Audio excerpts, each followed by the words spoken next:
is Tuesday, October 24th, and this is the Chartered Clubs RR&P revision meeting.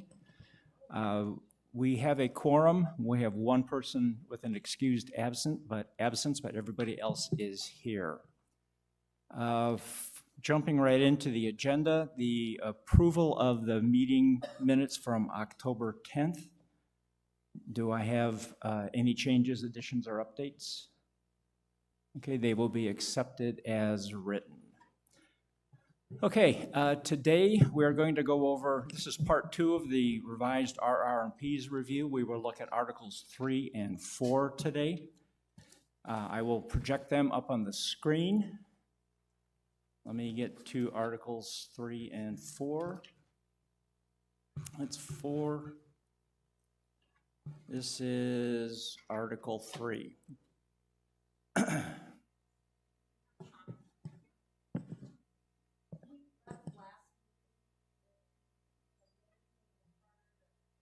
Oh, yes, thank you.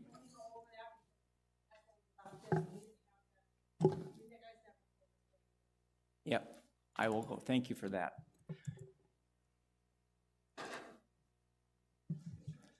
Okay, the first thing, there were three updates that were made.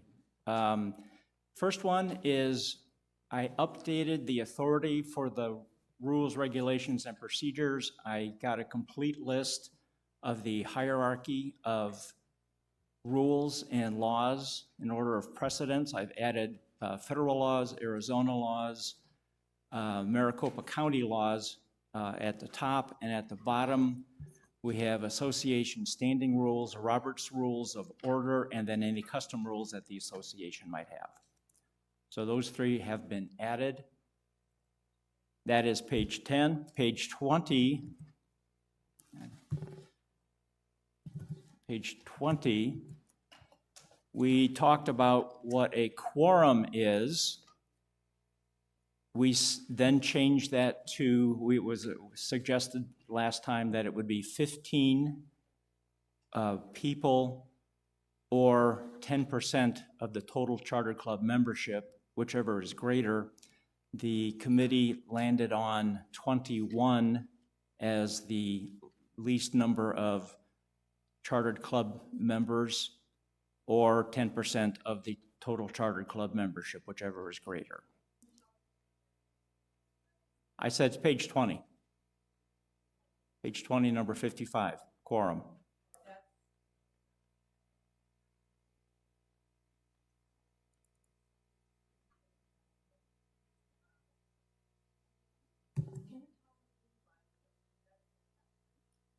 This is, at the request of the audience, I posted more than 2 weeks ago a redlined version of this, and that's what we're working from today.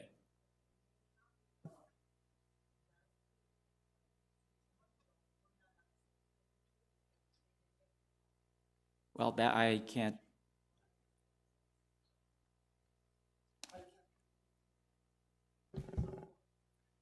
And the other item that was agreed upon last time was on page 25,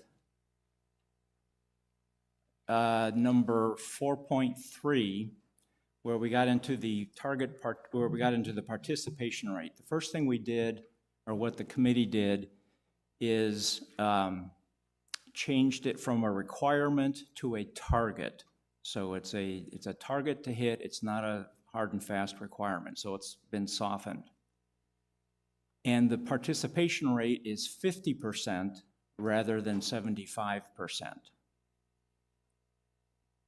And we changed the wording so that the statement now says, the sentence in question now says, chartered clubs monthly membership target participation rate of 50% as measured by association software averaged over a 12-month period. So it's been reduced from 75% to 50%.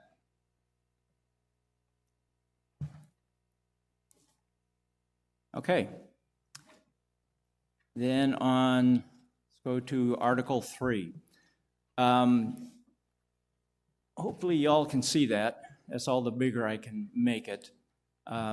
So club membership is open only to those who hold a current Sun City West rec card and are in good standing with the association. Clubs may only have one type of membership. That is unchanged. Each club member has equal rights, responsibilities, and obligations, including equal membership dues approved annually by club membership. So that is a slight wordsmithing of that sentence. 1.4 is same as it was before. Prospective Sun City West cardholders in good standing are qualified to join chartered clubs. Club bylaws shall define the number of visits to the club before a non-member is required to join. The whole section, Roman numeral 2, discipline has been removed to its own section. So that is completely removed from Article 3. Residents of, and this is a new one, residents of other age-restricted communities with whom a chartered club has a reciprocal agreement, and members of non-chartered clubs are not and cannot be members of or officers of the chartered club, nor are they allowed to participate in chartered club governance activities. I think that's fairly straightforward and fairly obvious.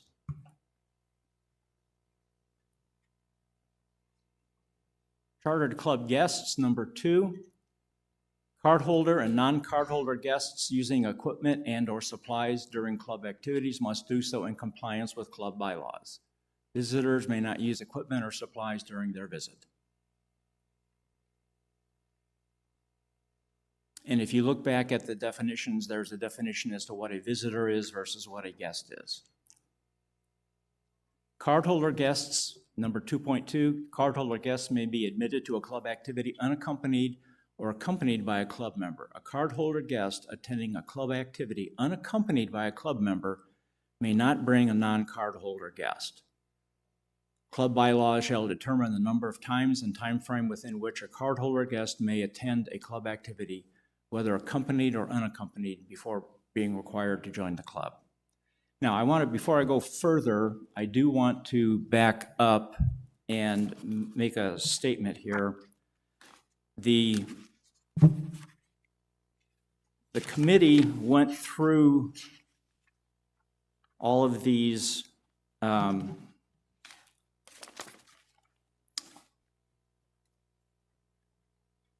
me mention before I read this. The committee went through all of the RR&Ps, and one of the guiding principles is stated in the introduction to this document, which is on page 9. And these were, the guiding principles were adopted by the governing board in June of 2011. And it says, the recreation center's facilities have been paid for jointly by all the members of the association. Correspondingly, the use of these facilities is limited to dues-paying members and their occasionally invited guests. The chartered clubs shall reinforce the principle that the recreation centers of Sun City West, Inc. are for the exclusive use of its members and an occasionally invited guest. Chartered clubs must avoid conditions or situations that result in using membership dues to pay for operating and maintenance expenses resulting from use by non-recreation cardholders. They should avoid creating procedures that result in non-recreation cardholders competing with chartered club members for the use of association facilities. So as we go through Articles 3 and 4, keep those in the back of your mind. Over time, that guiding principle, that foundational principle, has been lost. And these RR&Ps are putting this principle back into effect. So just be aware of that as we continue through this document. Okay, back to Article 3. Number 2.3, a non-cardholder guest must be accompanied by a club member in order to be admitted to any club activity, except for chartered club special events requiring tickets. Club bylaws shall determine the number of times and time frame within which a non-cardholder guest may be admitted to club activities. 2.4, a visitor may be admitted to a club activity as a passive observer only, and only with the permission of a club officer or class instructor. 2.5, cardholder and non-cardholder guests and visitors must identify themselves in a club meeting where a quorum must be determined before a vote can be taken. Cardholder and non-cardholder guests and visitors, so that's cardholder and non-cardholder guests and visitors cannot vote and shall not be counted when determining a quorum.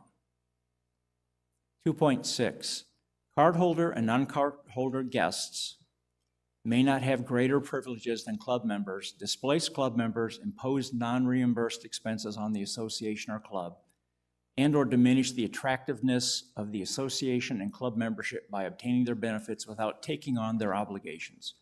Chartered clubs must specify in their bylaws how they will enforce the displacement clause above regarding guests not displacing members. And then there's a link to the definitions, guests and visitors. That's Article 3. I believe that's all of Article 3. Any questions on those? Okay, I'm actually going to hold questions until the end. And so when you come up at the end and speak, we'll have, sign in, give us your rec card and your name, and then what specific paragraph number your question is about. Article 4. Now I want to say Article 4, I received a very nice letter, respectful letter from the tennis club. Who here is from the tennis club? Raise your hands, please. Okay, thank you. I will address the comments of that letter as we go through Article 4, and at the end there will be some additional comments that we'll make. So I believe by the end of the conversation we will have all the answers for your letter that you sent to me. Okay. Article 4, chartered club activity, special event, tournaments, leagues, reciprocity, and accommodations. There's a whole bunch of stuff in Article 4. And Article 4, to be clear, was the committee wrote it because there was so much that was not written down. It's still not written down, actually, until this gets put into effect. There was so much that is tribal knowledge about how things are done. There's lack of specificity on how things are done. There's confusion and lack of uniformity of how things are done. So part of Article 4 was created by the committee to put all these things into one place so that everybody knows what the rules are. And it's all in one place and you can see it. So there are two types of events. There's a chartered club activity and a chartered club special event. There are two types of tournaments, chartered club internal tournaments and chartered club external tournaments. And there are two types of leagues, chartered club internal leagues and chartered club external leagues. Chartered club events, tournaments, and leagues are gatherings of club members, their non-cardholder guests, and cardholder guests per club bylaws during club hours for the purpose of participating in health and fitness activities, crafting, gaming, participating in sports, socializing, pursuing hobbies, creating art, participating in performance arts, etc., per the club's charter. So that's an important concept to keep in mind, that those are the activities that are why the club was created. The specific criteria, rules, and regulations governing each of these events, tournaments, and leagues will be discussed in the following sections. So, number 1, chartered club activity and chartered club special event. So we'll cover those two things in the same area. 1.1, a chartered club activity. Chartered club activities are those activities that occur during a club's approved operational times/schedule in their designated or shared space in compliance with the RR&Ps, club's charter, and club bylaws, or those policies that are required by the association to fulfill the requirements of the RR&Ps and club bylaws. So examples of club activities include, but are not limited to, so 1.1.2.1, activities as defined in the club's charter, including contracted services directly related to the ongoing activities, such as instructors, trainers, presenters, etc. Club board meetings as approved on the appropriate association form. Club general membership meetings as approved on the appropriate association form. Other meetings and gatherings to discuss club business, educate members on club news, information, techniques, social activities, or methods necessary to maintain the club's charter and membership. Food and beverage may or may not be part of the club activity, but the club activity may not be catered. Hold that thought. That does not mean that you may not have food at your club activities. So just hold that thought. Chartered clubs, well, let me be even more specific. You may have food at your club activities. So we're not taking that away from you. So let me just be clear on that. We're just going to handle it in a different way. Chartered club activities may have alcohol present according to association policy statements and the state of Arizona statutes. Now, a club special event. A chartered club, this is 1.2 under Article 4, a chartered club special event is primarily for social purposes, although club business may be a secondary reason for the gathering. So I know that the club that I belong to, we would have a social event, we would have a luncheon, for example, but we would have also a membership meeting. Sometimes we even have elections. That's okay. You can continue to do that. Chartered club special events are distinguished by, but not limited to, the use of paid/compensated services, for example, catering, guest speakers, entertainment, etc., charging of admission or other fees, attendance by non-cardholders, etc. Chartered club special events are typically, doesn't mean always, held outside of the club's designated or shared space at the discretion of the club. So if you have a club with 500 people and you have a certain number of people come into your space and use it, say 100 people a week, but you want to have a full meeting, you typically hold it in the social hall or at Palm Ridge, something like that. So you can hold it there, or you can hold it in your space if your space will accommodate the people that you want to have. So again, we're not limiting what you can do. Each charter club special event must be clearly presented to the membership in detail and approved by the majority vote, 51%, on an annual basis. Voting results must be recorded in meeting minutes by the club secretary and provided to the club membership. This is a new requirement, but it's there to make sure that clubs are on board with what meetings they want to be held. We've had clubs that have, at the whim of a small group of people or a single person, have taken and hijacked a club meeting and used it for other purposes without telling the club members. So this is being done in a way of being open and transparent to the club members, because there's stuff that happens that the club members don't know about, and that's not right.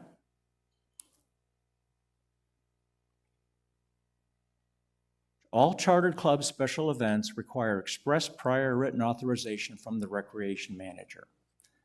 Chartered clubs are allowed 2 free special events per year, either designated on Form CR6, submitted annually, or Form CR11. Now that's highlighted because the form will have a new name. And that's just my reminder to change that name during the year. Additional charter club special events may be requested by submitting Form CR11 to the recreation manager. This doesn't mean that every time you want to have a meeting with a caterer that you're going to get charged for a special event above and beyond your 2. That's not what the purpose is. We don't want to confuse the form with what we're calling the meetings. So they are 2 separate things. So I want to be clear on that. Chartered club special events are within the domain of the recreation centers of Sun City West. Permission to schedule, advertise, hold, and conduct a chartered club special event requires express prior written authorization from the recreation manager. So if you're going to have a special event that you're going to be inviting other members of the community and you want to advertise it, you have to let, because you're going to be using the facilities of the recreation centers, you have to let the recreation manager know so that they can make sure that it's handled appropriately. And chartered club special events may have alcohol present according to the association policy statements and state of Arizona statutes. Okay, chartered club tournaments. A tournament is a single unit of competition after which a winner is declared. The tournament may also determine a further ranking of competitors. A tournament has defined beginning and end dates and may follow a period of league play. It doesn't have to. It may follow a period of league play. There are two types of tournaments.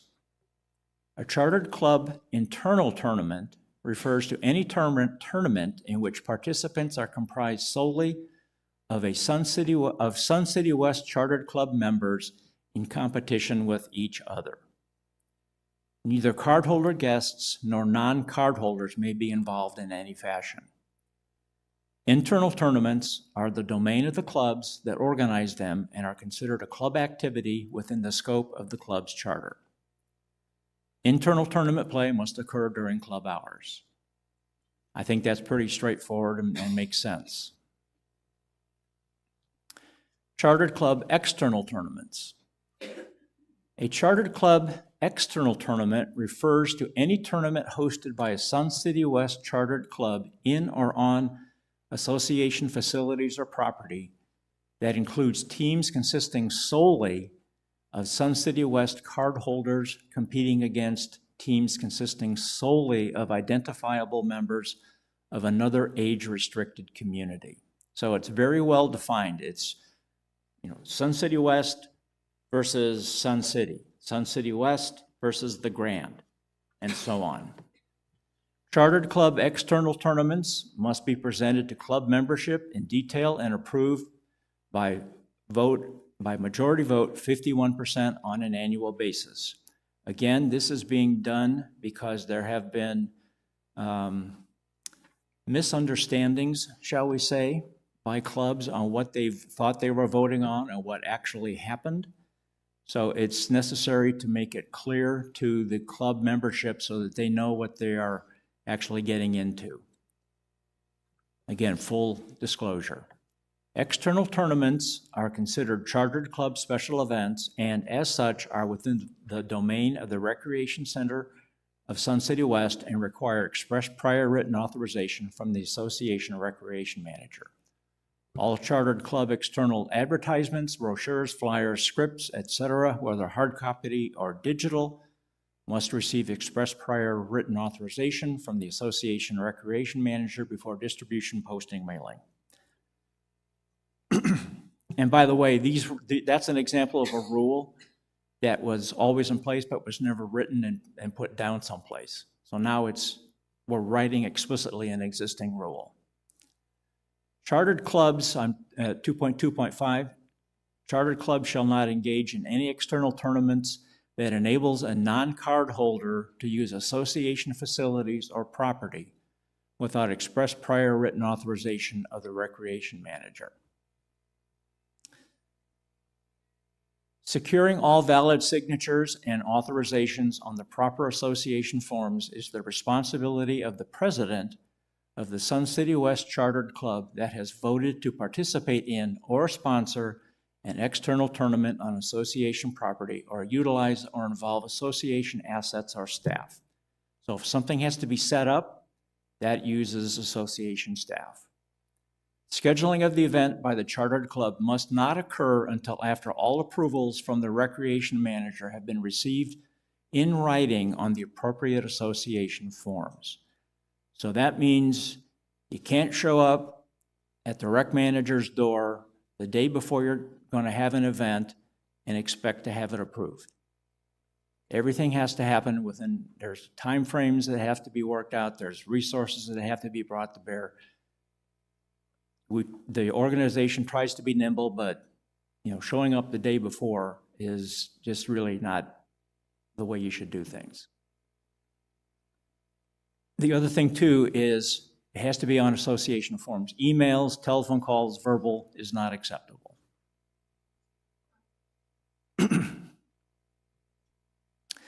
2.2.7, commingling non-card holders on Sun City West teams are commingling Sun City West card holders on teams comprised of non-card holders is strictly prohibited on association property.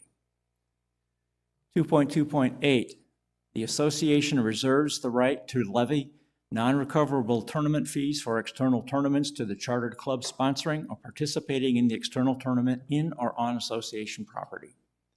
Fees, when levied, must be paid in full to the association by the chartered club at least 30 days prior to the start of the external tournament. Tournament fees due and not received by the association at least 30 days in advance of the external tournament start date shall result in the immediate cancellation of the tournament.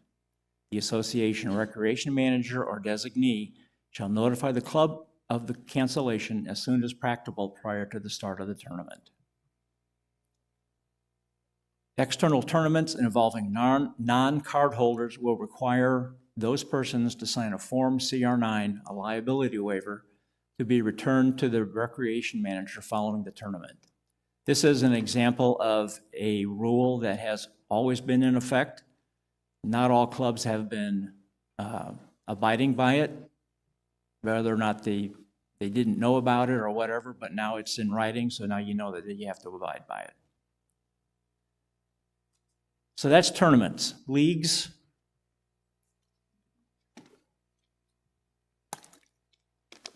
A league is an association of Sun City West chartered club members formed into chartered club teams united by common interests or goals. There are two types of chartered club leagues. 3.2, the Chartered Club Internal League.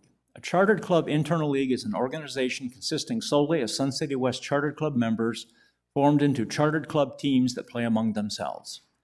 Chartered club internal league play occurs over a period of time commonly referred to but not limited to as a season. Non-card holders shall not be involved in any manner or fashion. A chartered club external league. A chartered club external leagues exist when a Sun City West chartered club wishes to compete with individuals or teams of identifiable members of another age-restricted community. Chartered club external league play occurs over a period of time commonly referred to but not limited to as a season. Chartered club external leagues must be clearly presented to club membership in detail and approved by a majority vote of 51% on an annual basis. Voting results must be recorded in meeting minutes by the club secretary and provided to the club membership. Again, this is being done for full transparency within clubs. Chartered club external leagues are within the domain of the recreation centers of Sun City West and require express written prior authorization from the association recreation manager. All chartered club external league advertisements, brochures, flyers, scripts, etc., whether hard copy or digital, must receive express prior written authorization from the association recreation manager before distribution, posting, or mailing. You'll find that this may sound familiar. It's some of the same language we use for tournaments. 3.3.6, chartered club external league play may only be conducted in or on association property or facilities with another age-restricted community that meets the criteria for signing an association reciprocal agreement. Sun City West clubs are required to secure a signed reciprocal agreement no later than 30 days prior to initiating play with another age-restricted community. Again, this is to prevent last-minute introduction into the community. A separate reciprocal agreement is required from each age-restricted community with which Sun City West Chartered Club wishes to compete. So you can't sign one, have one with Sun City, and then invite teams from all the other age-restricted communities here. You got to have one for each community that you wish to have a league with.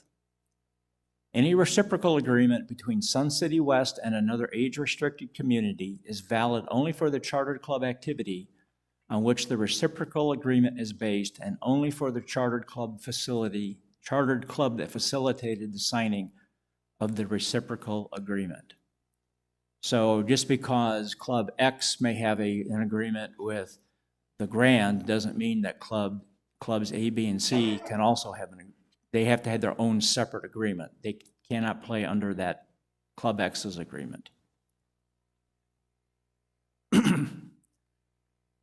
Commingling non-card holders on Sun City West teams, or commingling Sun City West card holders on teams comprised of non-card holders, is prohibited on association property.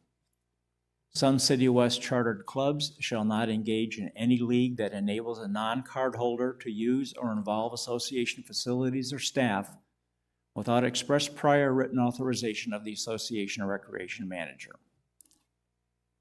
The association reserves the right to levy non-recoverable league fees for external leagues to the chartered club sponsoring or participating in the external league in or on association properties. Fees, when levied, must be paid in full to the association by the chartered club at least 30 days prior to the start of the external league.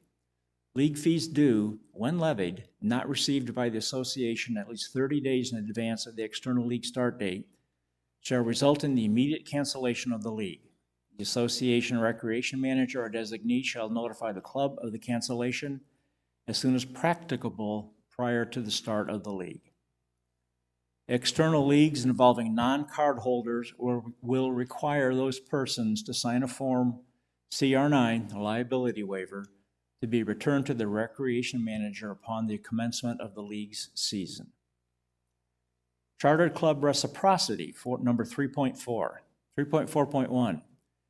Chartered clubs may wish to reciprocate with established groups in other age-restricted communities for the purpose of competing or sharing social and common interests, but must first have express prior written authorization from the recreation manager. Age-restricted community clubs or teams will not be allowed to meet with chartered club members or teams using association facilities unless all of the following conditions are met. 3.4.2.1. Form CR14A must be fully completed and submitted to the recreation manager for consideration of a reciprocal relationship. Submission of the CR14A form does not ensure that the request will be granted. That is not a change. That has always been part of the RR&Ps. The recreation manager has sole discretion and final authority on the decision to grant a reciprocal request, with a cross-reference to express prior written authorization.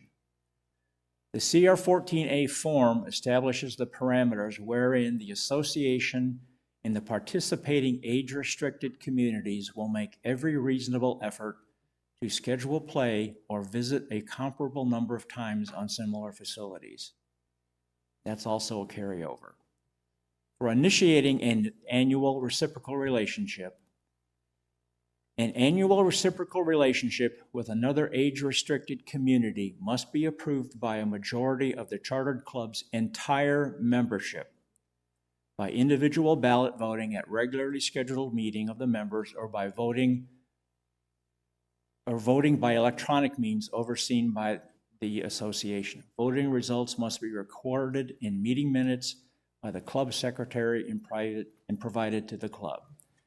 The distinction here of the entire membership rather than a quorum is being made because there have been clubs in the past where a minority of people have made commitments on behalf of the club that was not desired by all of the members of the club. So it's, in this case, it's it's for transparency purposes and for the whole club to vote on that, the issue of reciprocity. 3.4.2.5, the recreation manager shall advise the club on completing the CR14A form At a minimum, the CR14A form must include club reciprocal events, including the projected activities, participant qualifications, if applicable, and the proposed event schedule. 3.4.3, still on reciprocity, the Sun City West Chartered Club president or their designated representative shall work with their counterpart in the other age-restricted community to acquire the valid signatures of authorized community signatories on the association reciprocal agreement, that is form CR14A. Now, this is very important. The president of the Sun City West Chartered Club that wishes to engage in reciprocal play with another age-restricted community is solely responsible for securing all valid signatures and authorizations on the association reciprocal agreement form. Written approval from reciprocating community management is required. Reciprocity is not permitted without written prior approval from an authorized signatory of the reciprocating community. Now, this has been a point of contention in the past. Some clubs have come under the false impression that it is our general manager's responsibility to get these signatures. That is not at all the case. It is the responsibility of the president of the Sun City West Chartered Club that wishes to engage in reciprocal play. And that means that they work with their counterpart at the other community to get that done. If the other community does not wish to sign the reciprocal agreement, then that is their decision. There is nothing that Sun City West can do about that. Any play with or against a team that contains Sun City West non-cardholders on association property is prohibited unless the express prior written authorization has been granted in writing by the recreation manager. The annual reciprocal agreement, Form CR14A, signed by valid signatories of the other age-restricted community, and the voting results of the club's membership reflecting their desire to pursue a reciprocal agreement must be submitted to the recreation manager. For all reciprocal relationships, the annual voting results and the Form CR14A must be submitted at least 30 days prior to the first planned activity. Documents submitted less than 30 days before the start of the first planned activity risk being denied. We're not saying they'll be outright denied, but they risk being denied. It also means you're going to have to do some planning in order to get this done. For reciprocal relationships, the annual voting results and CR14A must have an effective date no earlier than the ending date of an existing reciprocal agreement and must be submitted no later than 30 days before the expiration date of the existing reciprocal agreement. CR14A forms that do not comply with these instructions risk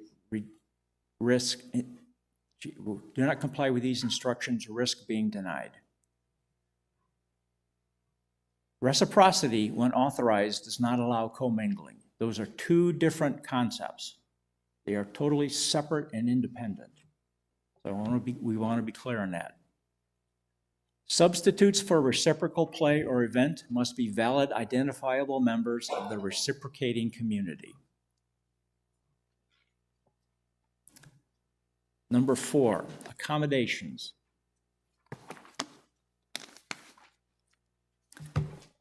4.1, there are no exceptions to the RR&Ps, only accommodations.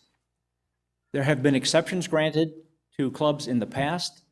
They took on a life that went on forever, and other clubs decided that, gee, if Club X gets an exception, I should get the same exception, and just started doing it without actually getting the exception. So there are no exceptions, there are accommodations. Accommodation requests during the previous 12-month period will be used as input during the annual RR&P revision cycle. What that means is that if there's a boatload of accommodations for the same thing by different clubs, then maybe the RR&Ps should be updated. And there is an annual review of the RR&Ps that will happen. So that will happen during that cycle.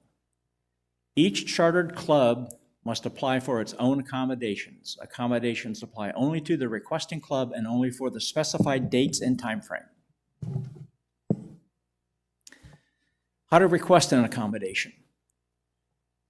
The chartered club must submit a written request for an accommodation with the following information: detailed explanation of the club's objective and the specific RR&Ps that is the barrier that prevents the club from achieving its objective. Evidentiary and detailed documentation of efforts made by the club to work. Can everybody please turn off your phones? Let's take a moment and make sure everybody's phone is turned off. Thank you. 4.4.1.2. Evidentiary and detailed documentation of efforts made by the club to work within the specified RR&Ps and the outcomes of those efforts. So you have to show that you've at least tried to work within the RR&Ps and it's not possible. Detailed explanation of alternative options considered by the club. Detailed implementation plan for the requested accommodation, including start and end dates. Specific number of club members that would benefit from the temporary accommodation, and a statement signed by all club officers attesting that the requested accommodation will in no way be used to compromise or violate any legal statutes, other RR&Ps, club bylaws, association bylaws, and association policies. And you might guess that that statement is in there because that has happened. The accommodation request must be submitted via email to the Chartered Club's committee chair. And by the way, we have an email address now. If you can submit an email to Chartered Clubs Committee at suncitywest.com, and that will come to an inbox, and the committee will address those requests and comments brought in for the next meeting. So Chartered Clubs Committee at suncitywest.com. Okay, so the accommodation request must be submitted via email to the Chartered Clubs Committee chair no later than 30 days prior to the Chartered Club Committee meeting at which the Chartered Club would like to present its request. Requests received less than 30 days before the next Chartered Clubs Committee meeting may not be considered until a subsequent meeting, depending upon agenda topics and schedule. So if we can, we'll try to get it in, but if you're not within that 30 days and we can't get it in, you'll have to wait till the next month. The Chartered Clubs Committee may request additional information or Chartered Club action regarding the accommodation request during a Chartered Clubs Committee meeting that may push reaching consensus to a subsequent meeting. These items may take the form of revisions, request for additional information, red line adjustments, etc. Chartered Clubs Committee may recommend additional requirements or restrictions.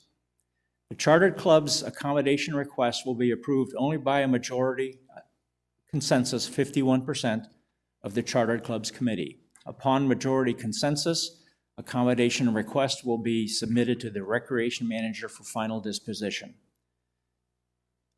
So that means that the recreation manager has the final say. And finally, item number 5, miscellaneous Chartered Club special events may have alcohol present according to association rules and Arizona statutes, and additional Chartered Club special events are allowed at the club's expense. Submit Form CR11. Now, we've covered a whole lot of stuff there. Most of it is putting in to writing things that have been in practice but had not been written down before. But I do wanted to touch on a couple items, and I'm going to use the letter that I got from the tennis club. They were concerned about the idea of not being able to have catered food at their meetings, at their club activities. Hopefully, we've put that to bed. We just fill out a different form for it.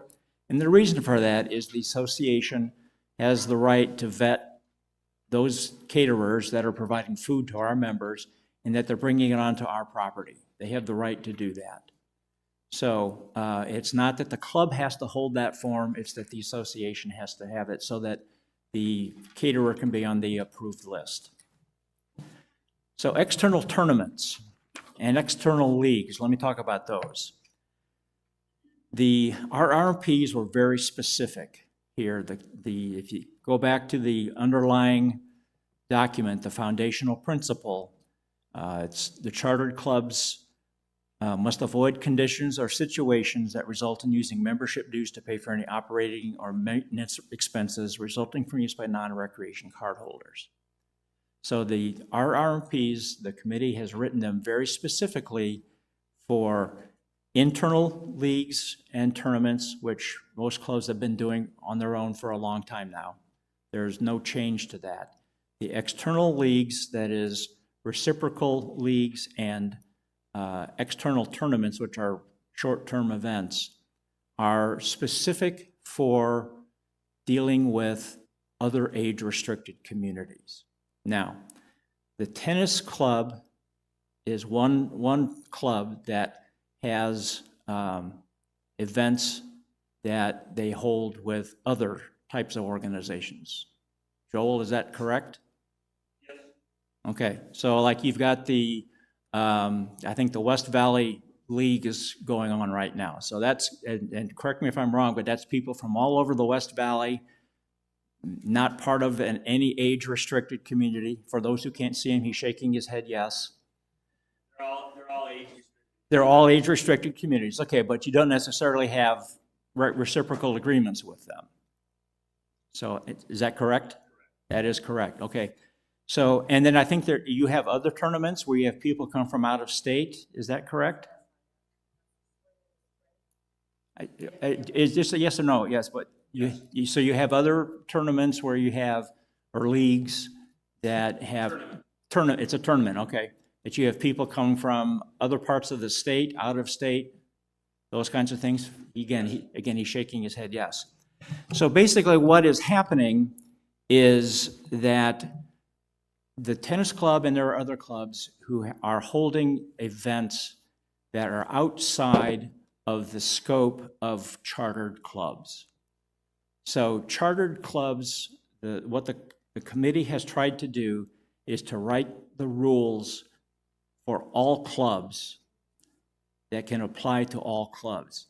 Now, what the tennis club, for example, has done, and they've been doing this for 25 years, 35 years. So what they've been doing for 35 years is they have been operating outside of the chartered club's environment. They have, in effect, brought in the public into our facilities. Well, there are other clubs that do it, yes. They're not the only ones. Hold on, let me finish. But they have effectively brought in the public into our environment. Now, if they wish to continue doing that, there is a way to do that. It's just outside of the chartered club world. And in that case, any club that wishes to do that must deal specifically with the general manager and the recreation manager to make those arrangements. So we're not taking that away from you. We're just going to handle it differently, and you will be free of the restrictions of the chartered club environment. So that process, so the question was, can you walk us through that process? That process belongs to Bill and to Casey, and they will have to address that. So the question was, is that the sole discretion of those two people? And the answer is yes. So they may apply some other different types of requirements. I don't know what those are, but there is a way to handle that outside. But it like I said, it brings in the public, and they are the ones that will have to make that decision. We don't have, so the question was, are there any guidelines? At this point, I would have to defer to Bill to answer that question. Yeah, please.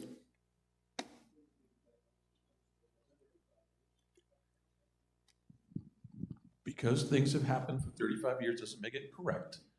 There's a rule book involved here at the recreation centers, and it's called bylaws and our policies.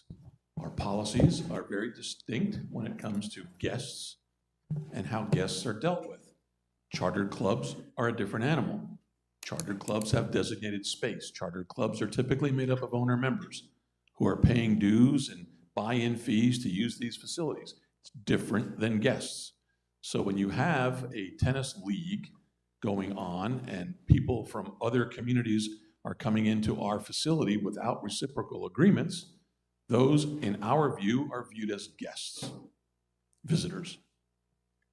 And we have bylaws and rules as how you deal with visitors. If you're bringing someone into the swimming pool, there's a fee.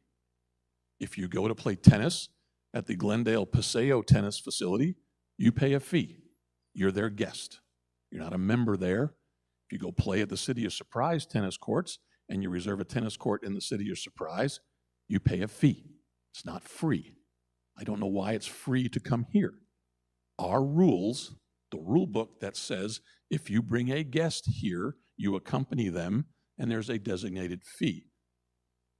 I've been a sports official for 15 years. I understand rule books. All we're doing is reading the rule book and trying to apply the rule to what's going on. And so because it's been going on for 35 years, again, doesn't make it right, but we have the ability, if you would like to, make your case known to the Chartered Club Committee and get a recommendation from the Chartered Club to the governing board to alter a rule, we'd be happy to abide by it. But right now, our hands are tied to the fact that we answer to the governing board. The governing board has issued a rule book to us, and it's called guest fees.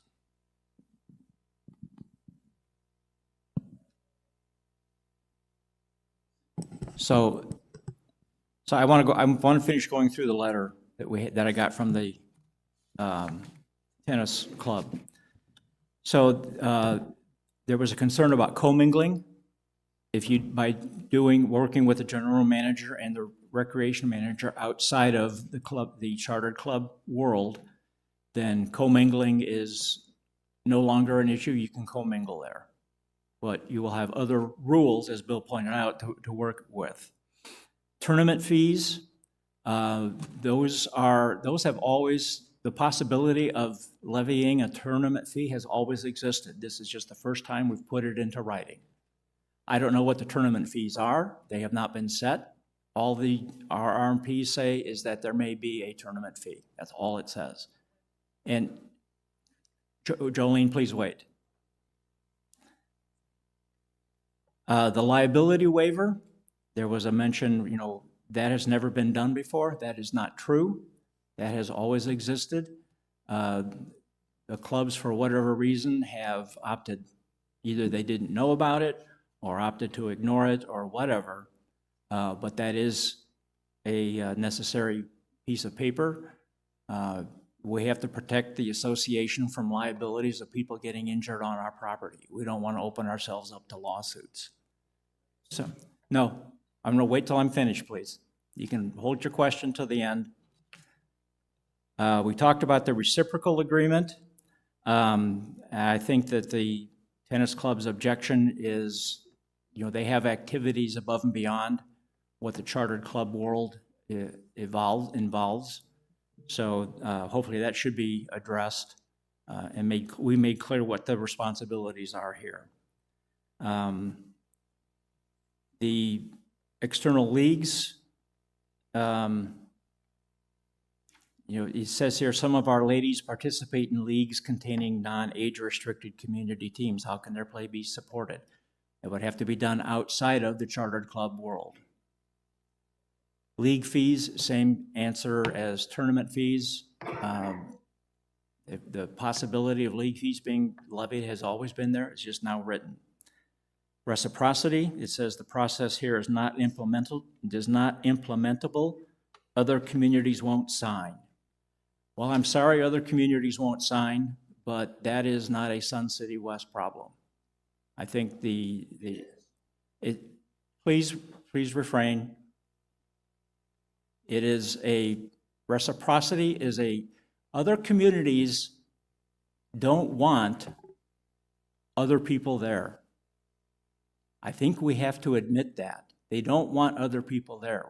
Sun City West is one that allows other people onto our property so that there can be play between chartered clubs. If the other communities won't sign, then that is their decision. That is not a Sun City West decision.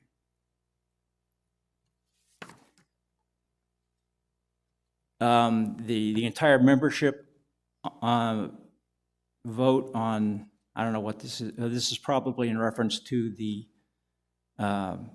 wanting to do, it says the entire membership majority vote should be changed to majority of voters at a membership meeting. I think this is in reference to the reciprocal agreement.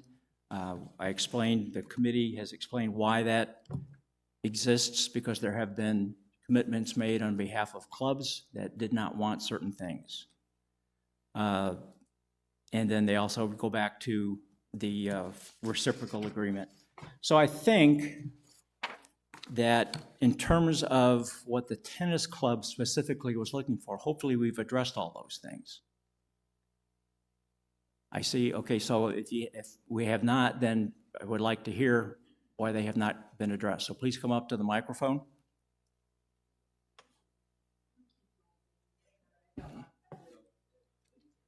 Okay, Terry.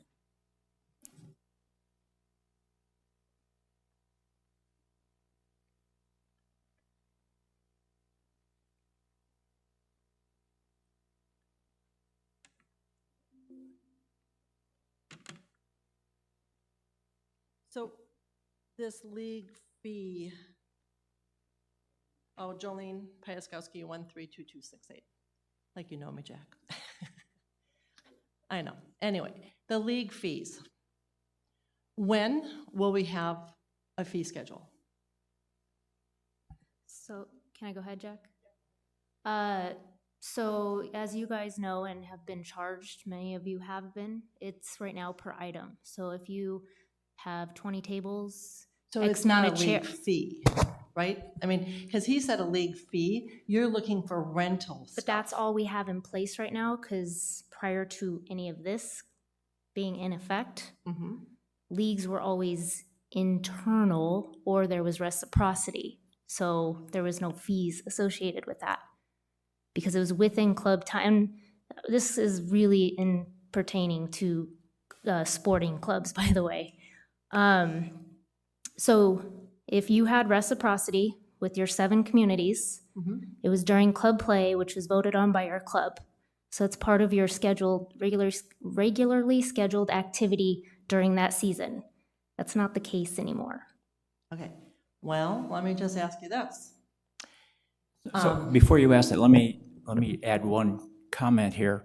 Remember that these RR&Ps must be approved by the governing board. So until they are approved, none of this actually goes into effect. Okay, but if we're going to present that there's going to be a league fee, I would certainly hope that that gets presented with your RR&Ps so the governing board can have some type of idea of what they're looking at, of what the charter clubs are going to have to pay. Is that fair? This is a document that sets the rules, regulations, and procedures. It is a document for operations, to guide their operations. The decision for the amount of the league fees or tournament fees or any fees is up to them. It's an operational decision. So that would never have to go in front of the governing board? That is correct. So then that becomes a revenue stream for RCSCW, is that correct? Potentially, yes. Okay. Okay, so then my next question is this. On Thursday, we are going to talk about the FAO8. And the FAO8 is a guest fee. So in there, it says if you have club activity time and you have a person that's a member that brings a guest, there's no fee. Is that correct? That's what that, so Mike, and I'm getting back to where we were at the GM Ops meeting. Okay, so then I would like to hold that question until Thursday. I won't be here on Thursday. But my question is, if that is, and it's already in place, am I correct, Lisa? Lisa, you didn't have, so Lisa Vines, a couple weeks ago, had out-of-town guests here, and she went to go pay for her guests. And the person at pickleball, the monitor, said, there's no reason to pay for a guest. It is pickleball time. It's club activity time. And Lisa's a member of the pickleball club, correct? No, she was not. She's not. She had friends bring them. That's fine. Okay. So what would make it that I can just bring my friend when I have to play league? Because it is club activity time when we have league.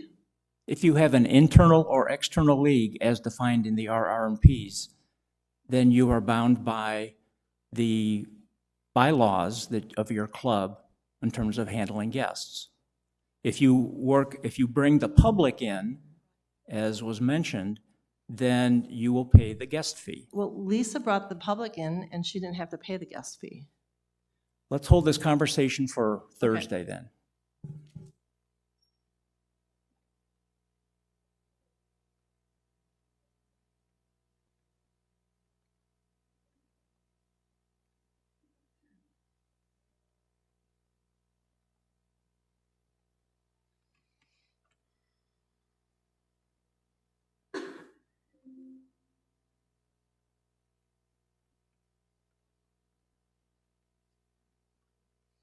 Hi, 132-340, Vincent Tavy.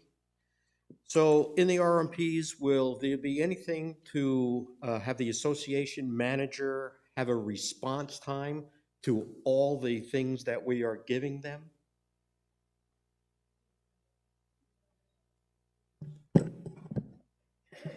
So we have to, 30 days in advance. So if 30 days in advance means we have to notify other people also if the event is going to take place.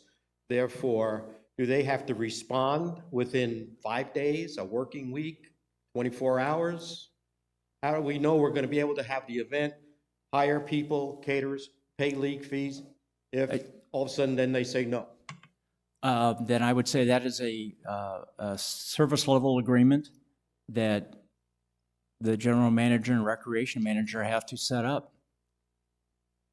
so that your turnaround time, it's a fair question. They have to have a turnaround time so that they know what's going on. If you'd like me to address that, I think if you're going to do a special event or a league and you're anticipating people from around the world to show up and play, I would think you would want to advertise that and promote that long before 30 days in advance. Well, but not necessarily. Some of them aren't that big. I get it. But it's really just kind of a guideline. You'll get a response very quickly. Our situation is, depending on where this tournament or activity is, it's just a matter of coordinating efforts. We don't want to put a tournament on top of another event. If we've got something, depending on what this tournament is or where you're talking about. If it's softball, typically we're going to work with the softball club to determine, their acceptance to this before we host a tournament. We recently have done that with a women's tournament, I believe, that kind of came in and wanted to use the facilities, and they come in, they meet with staff, they kind of work out all of the logistics as far as that goes, and they get a very quick response. But it's just a matter of helping us coordinate what we need. Large tournaments, 1,200 teams showing up for lawn bowling, takes a little bit of coordination. We got people from Australia coming in. If you're going to cater that, we got to deal with making sure we have enough adequate staff there to deal with all the food, trash pickup, those types of things to make the facility look nice and stay nice. So it's really a coordinating of those efforts. We don't have an abundance of staff. We want to make sure we're staffing people appropriately so we're not paying overtime. Those types of things all just have to be coordinated. And we'd like to have that in as much notice as we possibly can. And we feel 30 days limit, but we think if you're really going to do a positive special event, you're planning well in advance. Okay.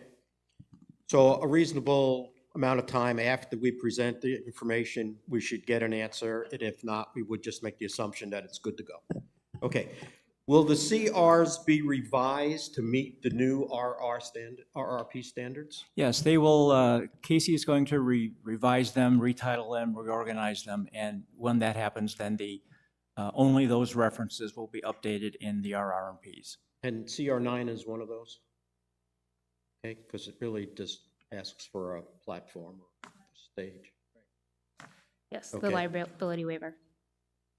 I know them all by heart. I know nobody else does, so.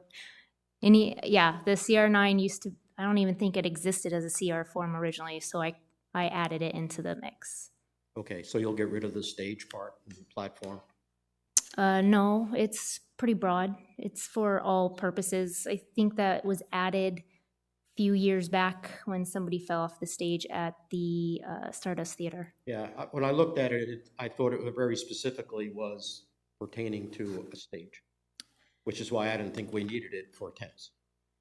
Okay, Well, we'll give it to the right personnel to look over it and modify if needed. okay. And lastly, is there a plan B for when the 6 other age limiting communities do not want to have anything to do with Sun City West because of the reciprocal? We're finding, or I'm finding, that several people in the other communities are just telling us to go away. They don't even want to bother with us. So will there be a plan B when that happens and we no longer can play with the other communities?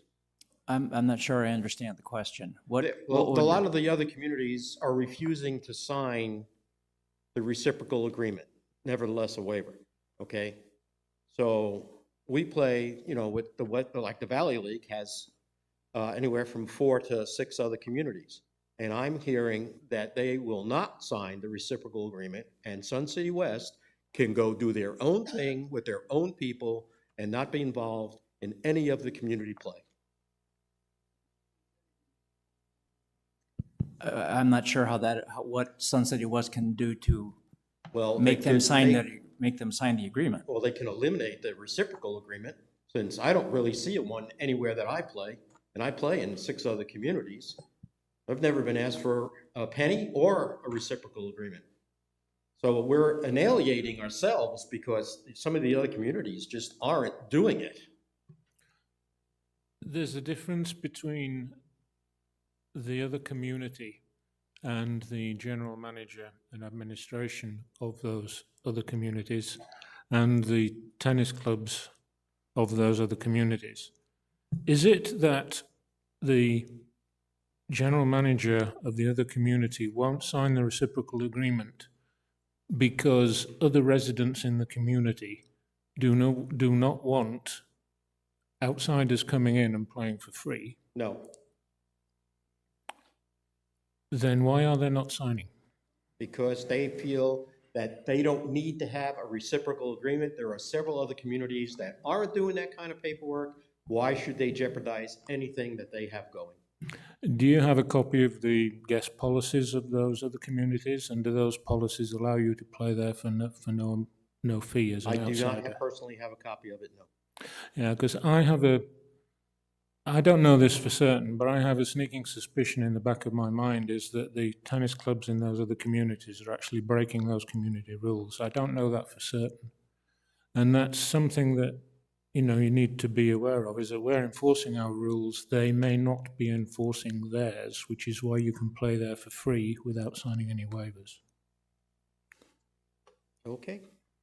Thank you. But having said that, if you take this outside the chartered, the outside the chartered club system and do this as an arrangement with the general manager and with the recreation manager, then they may allow the tournament to proceed Okay. without reciprocal agreements.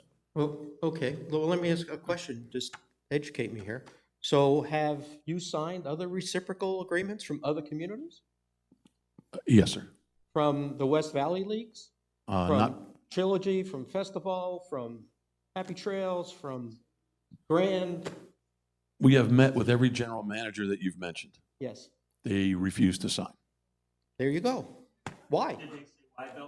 because it is not within their rules.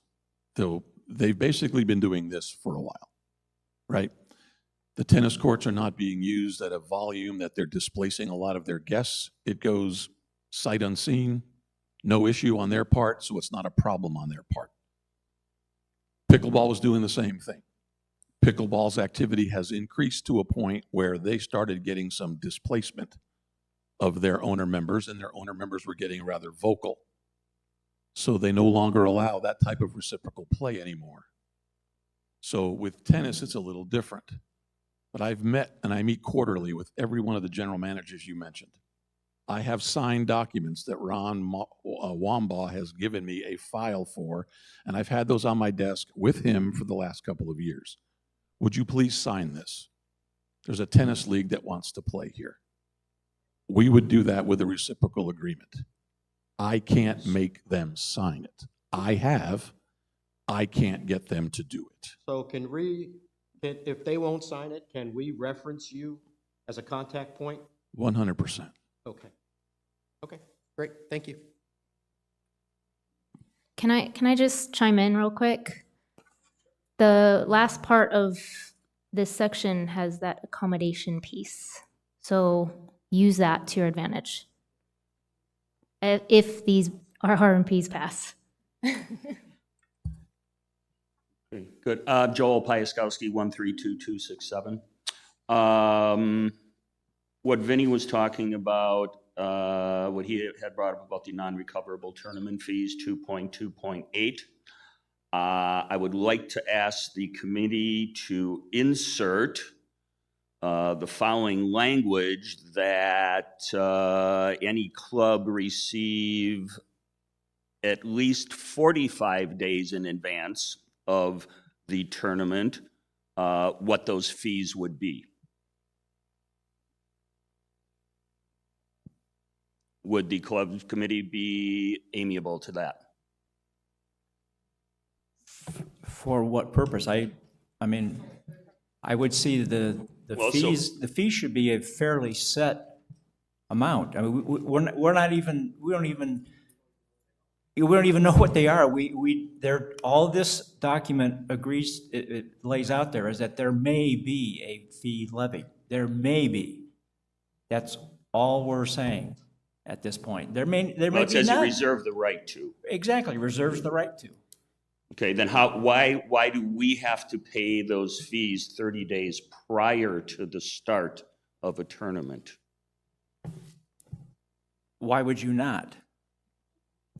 Well, no, I asked you, well, no, I mean, what's the reason for 30 days? Why can't we pay you a week before?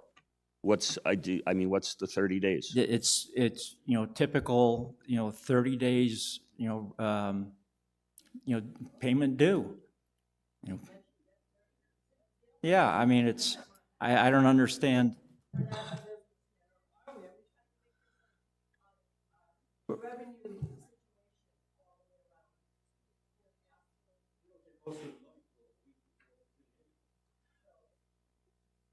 Well, there are ways to get around that. I mean, let's leave it at 30 days. If it becomes a huge problem, then we can revise it in the next go-around. When's the next go-around? Because if we don't pay you within 30 days, the tournament's canceled. Well, I think, if I may, If you I may, mean, that's yes. crazy. Okay.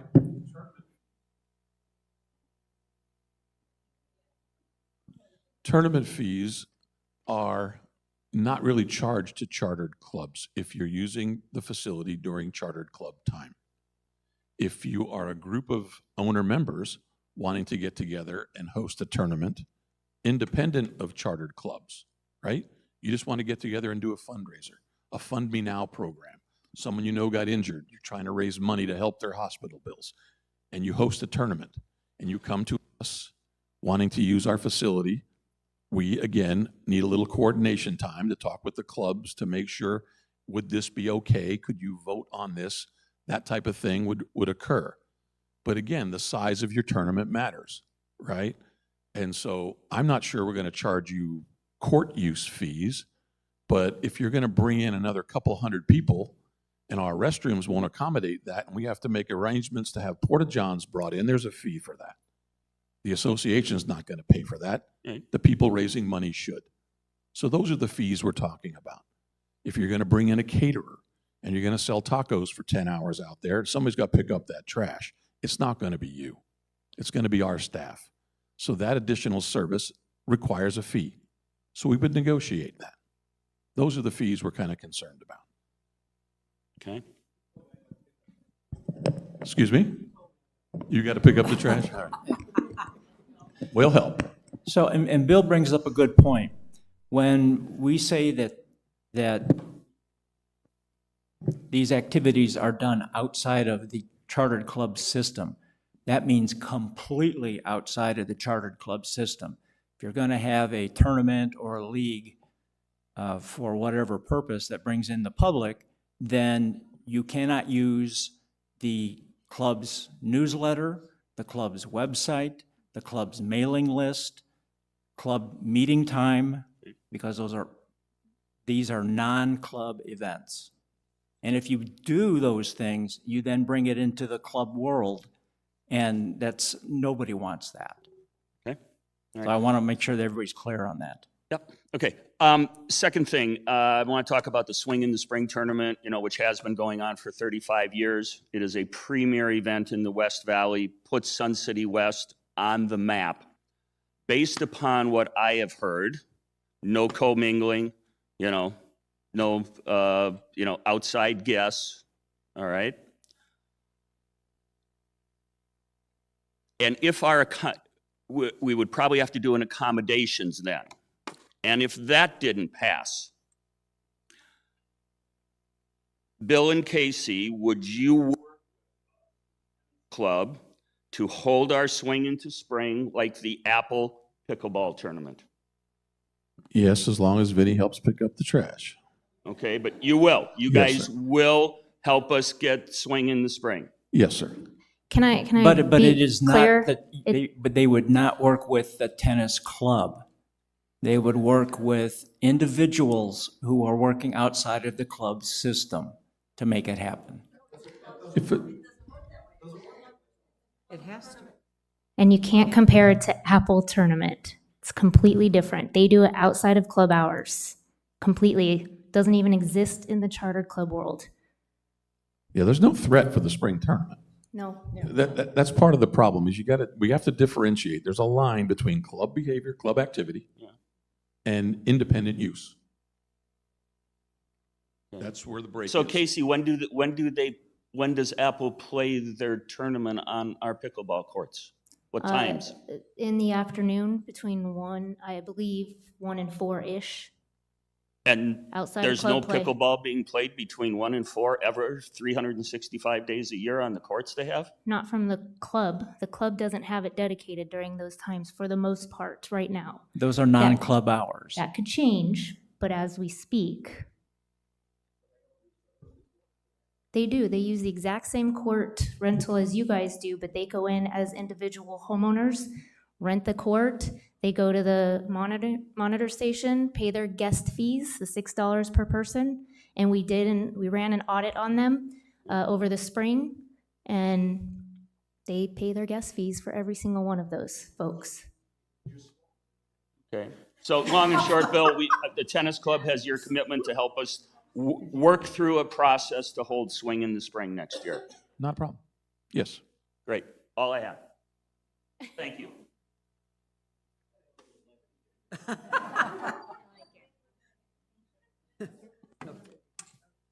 I'm Jean Phillips, 112579. Can't do two things at once, sorry. Back on the fees, now I'm not a tennis player, but I'm an accountant, and I would like to know how, suggestions if you have different ideas on how those fees would be structured. Now I have a little more information from Bill about how and why, but I think that would be beneficial to get over that hurdle of fees, is have a little sheet as to how they might be calculated. We're adding 4 hours of staff or 12 hours of staff, and it'll be tied to staff rates or whatever. Something that would be beneficial.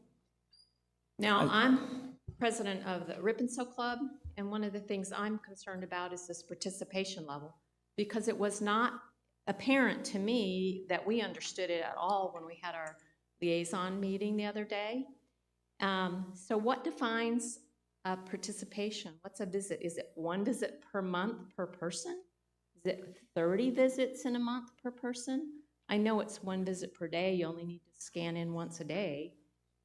But I'm looking at the numbers trying to calculate my participation rate and went, ooh, with my summer, low levels in the summer, I may never get to that participation level. Even though I have almost 300 members, but I only have space for 35 at any one point in time at a max, and really to sit at a sewing machine, I only have 17 seats. So I really can't get 300 people participating 75% of the time every month, if it's one person per month. And that was kind of one of the explanations. It was like, how's this work?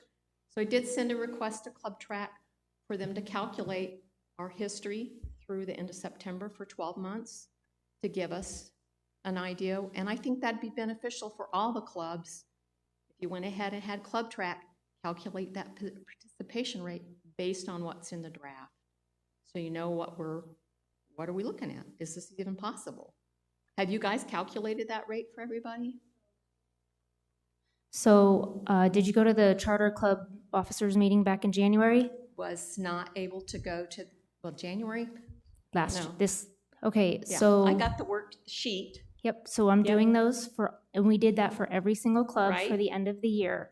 Right. So you will have this calendar year in January, and then Tim did email you, I have it right here.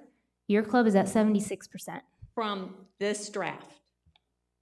From what draft? The RR&Ps? RR&Ps draft is what I'm concerned about.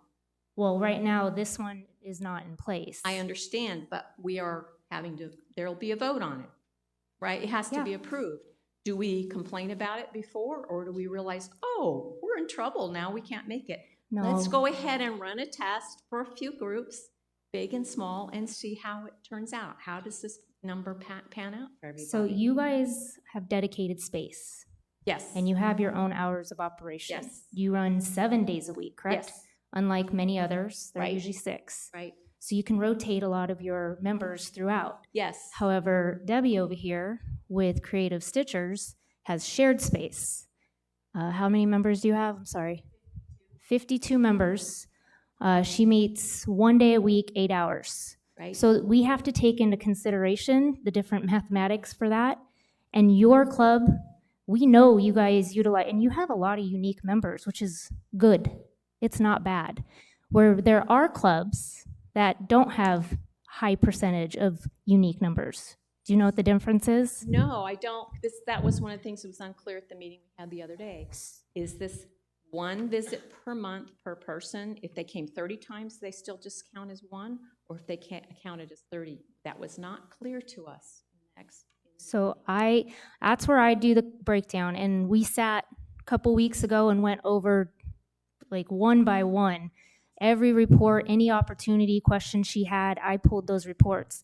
And like I've said multiple times, you guys, if you want to meet and have questions, because you're different than them, and definitely you, Canine Companions. So, I am willing to sit down and talk to you. Every club is unique. Every club is different. And I'm happy to work with all of you. So the formula, the words in here do not match a specific formula, is what you're saying. The new ones, Uh-huh. it's 50%. But how is that calculated? That's the mid part I'm missing. I don't have all the Annually. details. Annually. Is that one person, one visit per month, or You- 30 visits a I month? go by Is 30. unique because now let's get into bocce. Bocce's Define- closed define for, unique is an individual person. So if you show up 3 times in 1 day, you only count as one. So you're Right. unique. And I show up every day that month? Is that one or Nope, 30? per day. It's per day for that. Okay, that And- was not clear the other day. And bocce is closed. They go dark. Yeah. She's not here. I believe this year lawn bowling went dark due to the conditions. Right. So I have to take into account their numbers because she doesn't have participation because nobody Those wants to months, play. they're dark, that's No. fine. That seems a pretty simple mathematical formula to me, and that's what I'm looking for, is the mathematical formula and what goes into the definitions of those. I can't remember the terms from high school, but yeah, what goes in the formula? X and Y equals, what are they? That's what we need. Would you? Thank you. Yep.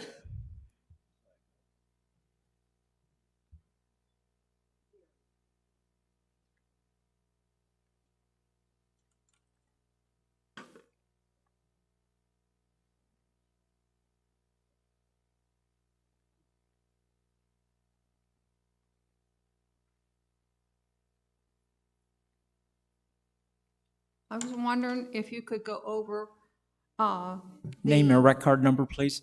pardon? Name and rec card number, please. 40, 20, 45, And your name? Cecily Hart. Thank you. I was confused about the catering. Could you go over when we're allowed to have a caterer or when we're not, or how, do you have to approve the company? I'm very confused. Okay, so the way catering works right now today is if you want to have a caterer come to cater your event, you have to run that past Casey so that she knows who the caterer is and if they're on the approved list or not.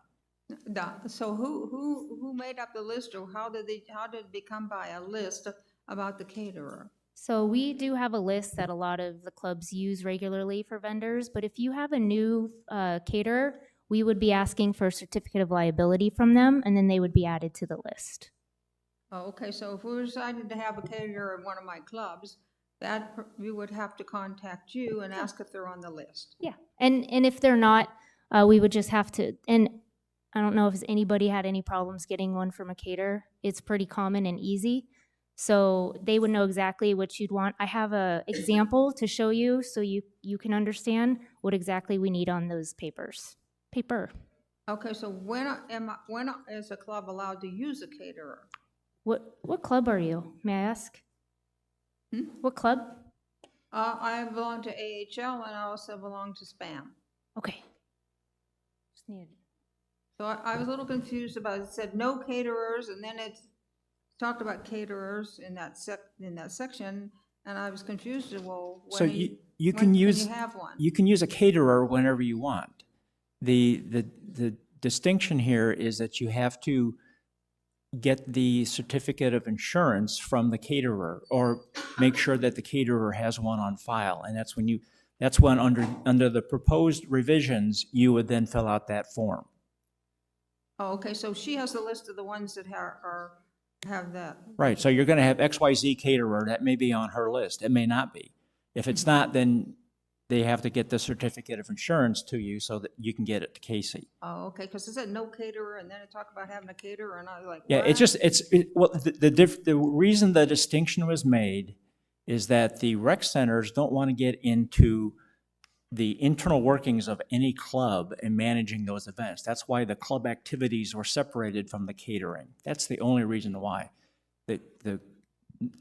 The rec centers don't want to get into the internal workings of any club. That's your club. You do what you think is right. When you bring in somebody from the outside, like a caterer, then the association has the right to vet that caterer. Okay, Jack, Thank you. may I just clarify what she's asking? Because it is in the chartered club activity as a bullet 1.13 that the club activity may not be catered. Yeah, it becomes a special event. Right, but that's why I think where you're asking that, right? Is because it says there that you can't, and then, right, so maybe we just need to clarify that one section as to what that means. And if you want it catered, it has to do something else. Right, maybe that's just a clarification, so we're not Okay, confused. well, that's a good suggestion. We'll clarify that for next time. okay, it was a little confusing there. Thank you. So if you buy 50 chickens from Fry's, and then they bring it to us, but we serve it, is that? No, So, again, 132-268, Jolene Pieskoski. So let's just let them know why they need a COI and certificate of insurance. You only need that when the caterer is serving the food, is that correct? So Yeah. unless answer is it's like a yes. holiday party or something like that, and you're gonna pay a caterer. But if you have babbles to come to your Christmas party and you have members that are serving that food, you're good to go, correct? And food trucks. Food trucks is a huge one that everybody is utilizing right now. So you don't need a you don't need a certificate of Yes, insurance. for food trucks, absolutely. Food trucks and caterers that are serving and providing a Serving. service. So But, if I order pizza from Domino's, I'm good to go? I You're don't, good to go. I explained that in many What- emails, yes. okay. One,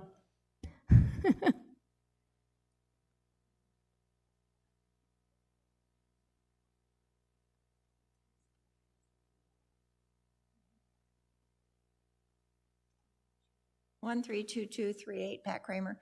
I just have a comment.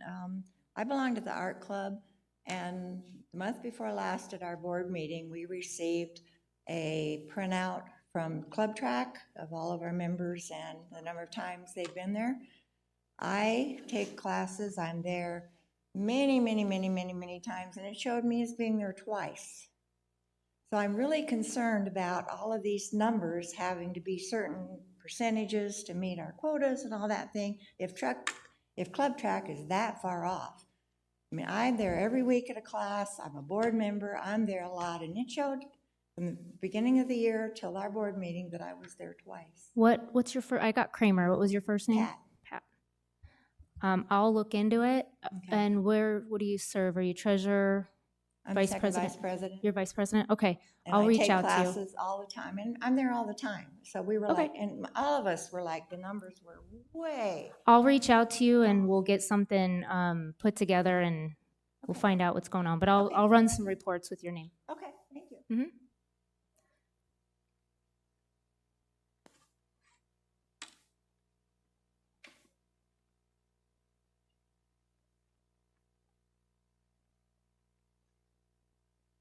My name is, excuse me, is David Bennett. My number is 137887. I'd like to, Chairman O'Leary, I'd like to understand your reasoning behind not allowing commingling. You seem to be referring back to the guiding principles for part of it, but I just wondered, because it just in 3 different places, at least 2.2.7, 3.3.1, excuse me, and 3.5, just commingling is not acceptable, period. And I want to know the reasoning behind that. The reasoning is very simple. Only Sun City West cardholders may be members of a club. So therefore, only Sun City West cardholders who are members of a club can be on a team. Okay, and why is that? Only Sun City West cardholders can belong to a club. Okay. Only Sun City West. I thought part of this was about displacement. You were afraid that if people commingle, they would be displacing people, Sun City West people, from being able to come and use our facilities. That is a concern, yes, but the bottom line is only Sun City West club members who are Sun City West cardholders can be members of a Sun City West club team. But that doesn't apply to like bowling leagues that have people from all over? Bowling teams? is an open, bowling and golf are open amenities to the public. My concern is, I don't consider, I'm a softball player. And when I came here, I could play over 70s, I could play co-ed, and I play on the Central League.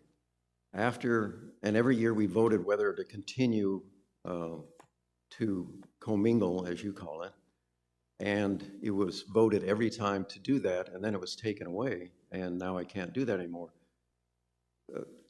3 things were taken away, as I see it, that 2 of which were beneficial to Sun City West.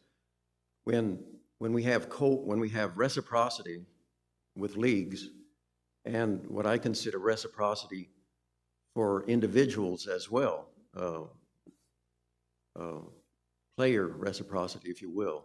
I made up the term. 2 things happen. Every time we play over there, it frees up our facilities for other leagues to form and play just here, whatever they want to do. It puts less wear and tear on our fields, and we get as good as we give. We go over there, we use their facilities, they come over here and use ours. And when they limit when you limited the number of players on the teams over here, when they couldn't play on our teams and we couldn't play on theirs, there was no longer enough players to be able to play co-ed at Sun City West. And I don't know if you've ever played on teams or in a league, but because of the restriction of the numbers of players, now sometimes there's only 4 teams, 3 or 4 teams, and playing the same 3 or 4 teams over and over and over again for 6 to 10 weeks, it's just not as much fun as bigger leagues or as challenging if you go, oh yeah, we won the league, all, 1 out of 4. So by denying the waiver, I guess as part of what was happening before, there was some kind of waiver, but arbitrarily, after the vote was taken and it was voted to continue, it was arbitrarily said that, no, you can't do that anymore. The waiver was denied, even though the members voted for it. So now I can't play co-ed. Over 70 is hanging on by a thread with 4 teams. And by, you've displaced me, not displaced other people from coming here. You've displaced me from being able to further enjoy playing softball, further enjoy and playing more teams. And I think you may have been misinformed that some people were complaining that they weren't allowed to play, sometimes because they weren't 70, sometimes because they weren't a woman. But I just feel that somehow or another, your definition is causing more harm, less fun, and that's why I moved here, and putting more wear and tear on our facilities and less opportunities for everybody to use our facilities because if we only play here, it ties up all the days and times rather than going to other places, and every time we go there, they open up days and times where more leagues can form, more people could participate.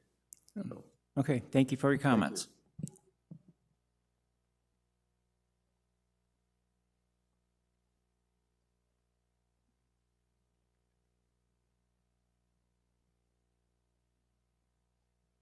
Martin, can you give him the screen? Deborah Sinelli, 123357.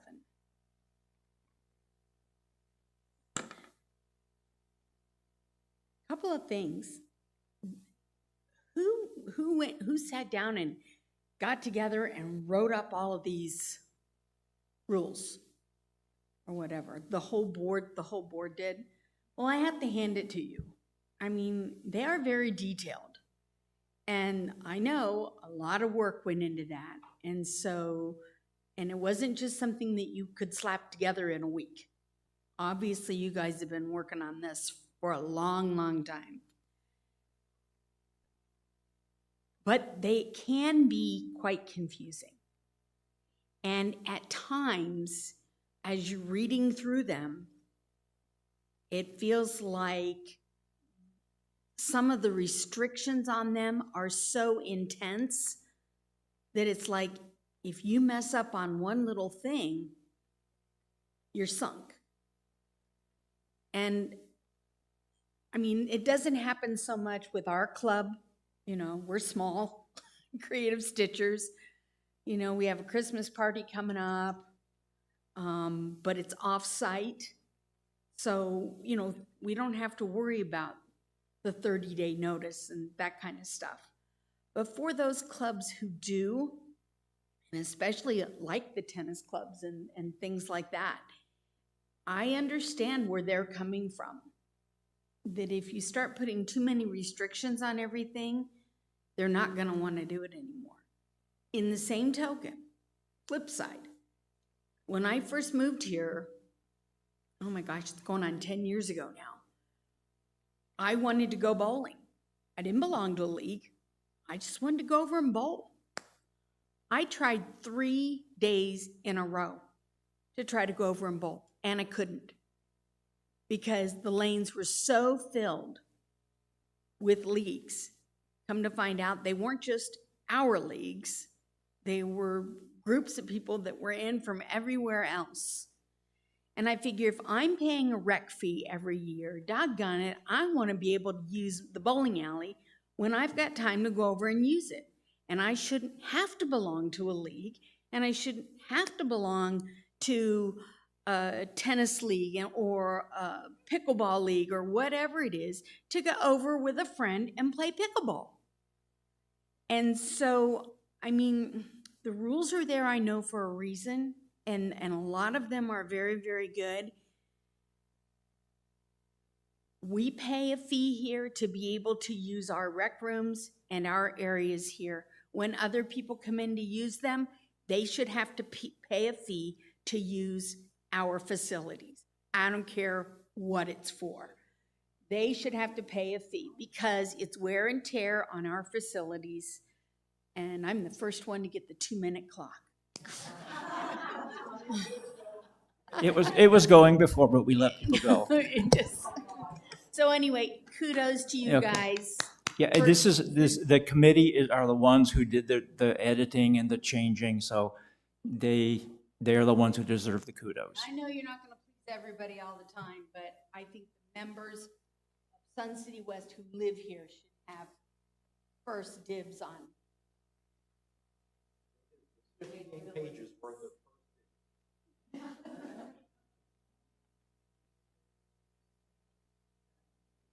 Okay, any other questions we got questions in the back? Robert? Yeah, there's one.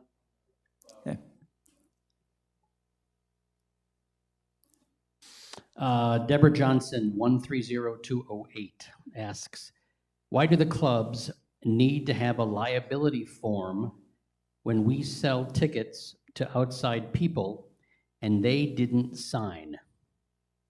What is the difference between two scenarios?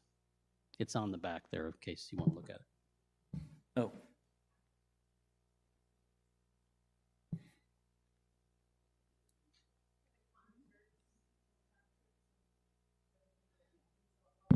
Yeah, that's a good question. I don't have an answer for that. So if we're talking about the events department, we only sell tickets to Sun City West residents only now, 100%. Does not go outside. Yeah, but we're not going to sit there and monitor 2,000 people, unfortunately. Oh, come on. But when somebody comes to a club event and they're a non-card holder, they're the public, they should be, and it's a club activity, they should be signing the waiver. I know that, for example, a yoga club has a sign-in sheet. If a non-card holder guest comes in, they must sign that sheet.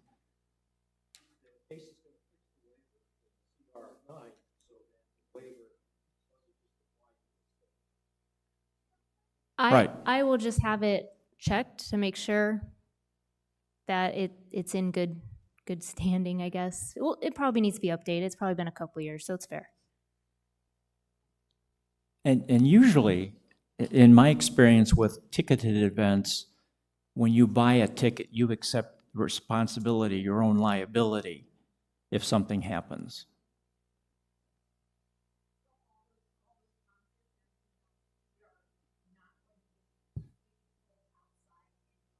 Nope, we started that in we started selling tickets in August, I think, in that maybe September. I can't remember when we made that decision. So if I buy 6 tickets, 4 of them to somebody outside of the community. They're your tickets. Yeah.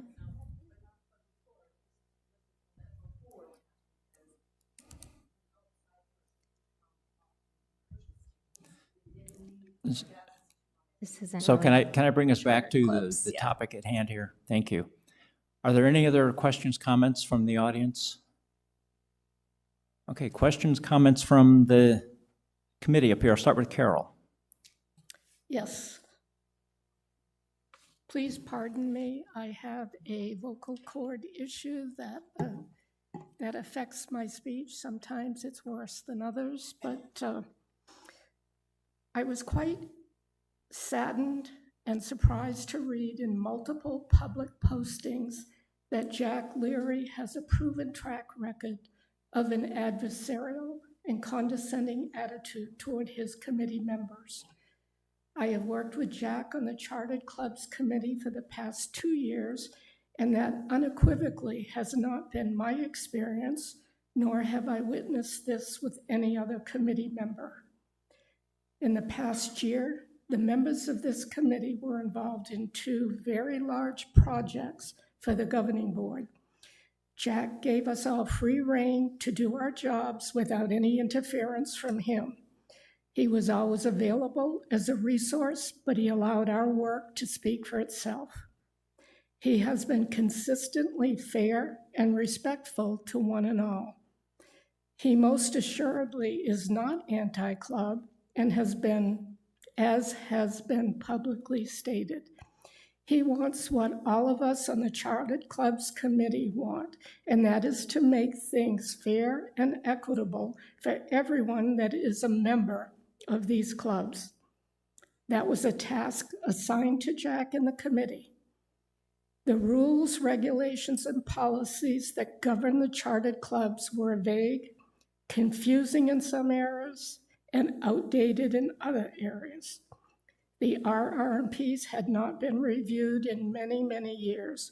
It was an arduous task. Throughout this process, Jack's leadership skills were evident to everyone.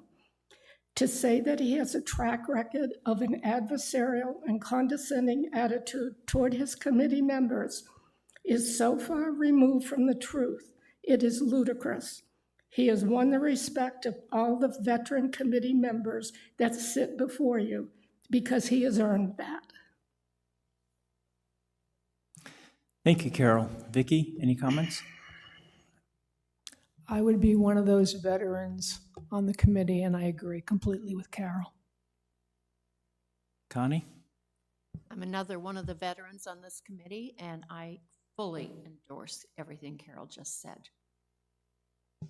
Nick? Less of a veteran, but when I first joined this committee, which was partway through the year last year, one of the things I said when I introduced myself was that I'm not here to reduce the number of clubs. One of the reasons I moved to Sun City West was because of the numbers of clubs that we have. And I believe that the number of clubs we have, the variety of clubs we have, the activity that those clubs get involved with is one of the great strengths of this community. And the reason I'm on this committee is to preserve that. So, and I again agree with everything that Carol has said. A couple of other points as well that just spring to mind as we've gone through the discussions today. This new draft of RR&Ps is considerably bigger than the old draft of RR&Ps, and that is because of experience. It's what we've experienced over the last few years in terms of sometimes deliberate club behaviour, sometimes accidental club behaviour. And so the RR&Ps have been drafted the way they have in order to make sure things are clearer and things are tighter when it comes to the policies and procedures of the recreation centres. The participation rate, I'll say again, the required participation rate is currently 75. This proposal has it at 50%, not 75. That's a good thing, I think. That's a good thing.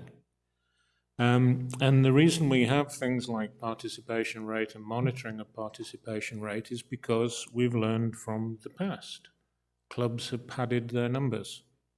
Spouses are members of clubs, but they never participate. These are things which we have uncovered. When you're talking about space, when you're talking in some cases hundreds of thousands of dollars of renovations to clubs' dedicated spaces, and clubs that have dedicated spaces, it's important that there is a sufficient membership in that club making the use of that space to make our investment of the whole community in that space worthwhile. And finally, one other comment which popped into my mind about the softball and the lack of no longer allowed to commingle is that as was stated today, and as I've noticed as well from some other information that I received as a liaison, is that our softball field is now scheduled far more than it was before when commingling was allowed, because a lot of those commingled teams were playing in Sun City. So what that tells me is that since commingling has stopped, more Sun City West residents are playing more softball in Sun City West than they were before. If that is not the case, how come this field is being used that much more?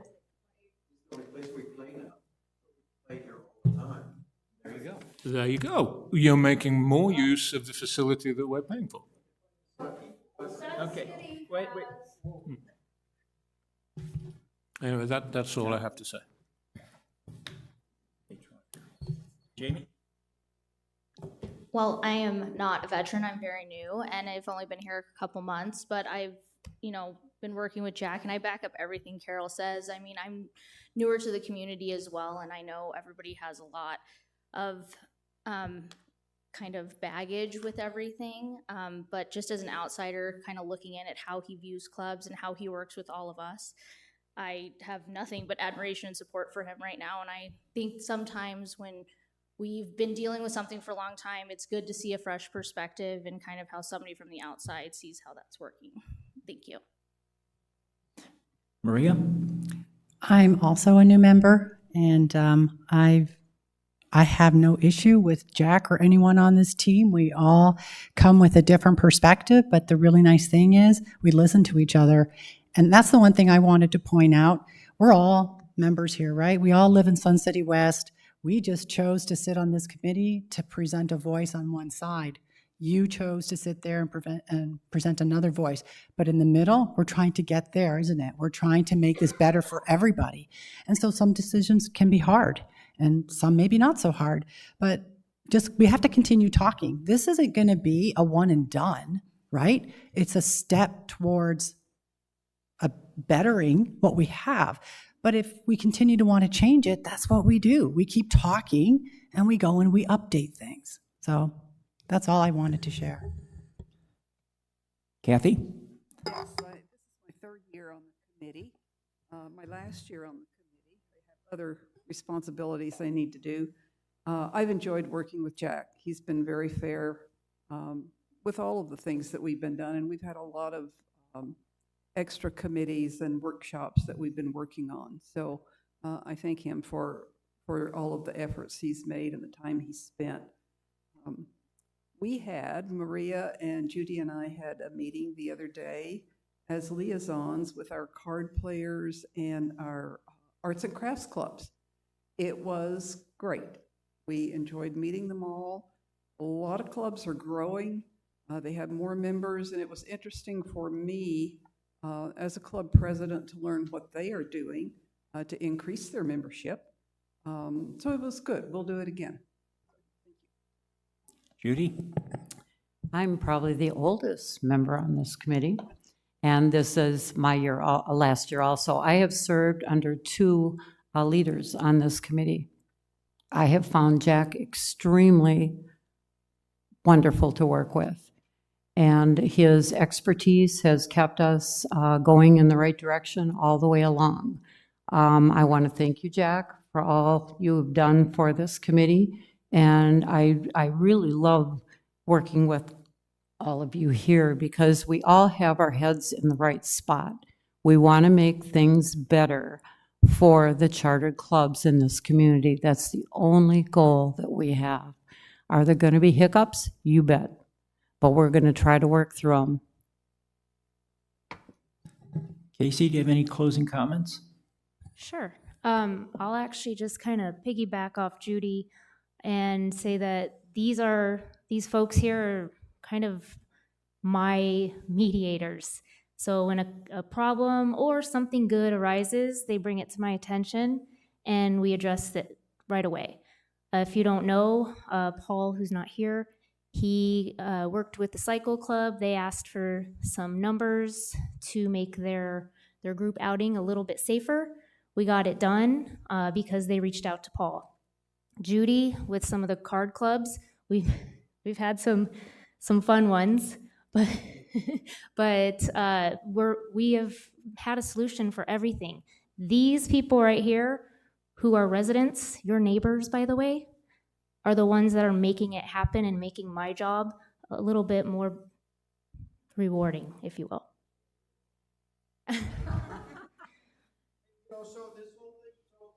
Wait, hold on a second. Anything else, Casey? Were you done? I'm almost done. But I will say, I've got to work with Jack now for 2 years. Well, no, we're going on 2 years. He is very educated, very intelligent. Him and I have not had the agreements, but like Maria said, there's compromise. You work together and you make something happen. So, thank you. Thank you all. Vinny, if you want to come up to the microphone, please.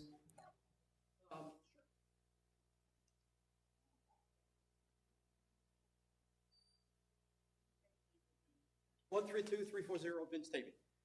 So, You got to say it into the microphone so the people at home can hear it. okay, 132340 Vince Tavy. So on the document change page, the very first page, there's Jack Leary's doing this whole thing. So could you kind of tell us, or maybe just demonstrate on that page that it is the committee? Because it appears, and it appears in public, that you are running this committee with an iron fist. So if you could maybe just change that a little bit so we can see, maybe Connie's in there, she's got one. There's one other one where there's 4 or 5. I know you're not doing this by yourself, but it doesn't appear that way to the public, okay? So the public gets the view that, oh, this one guy is changing all the rules. That's all I got. No, thank you, and I will address that because I'm sure that question is going to come up. If you'll think back to 2 years ago when the previous committee revisited the RR&Ps at that time, there were multiple people who were editing the same document.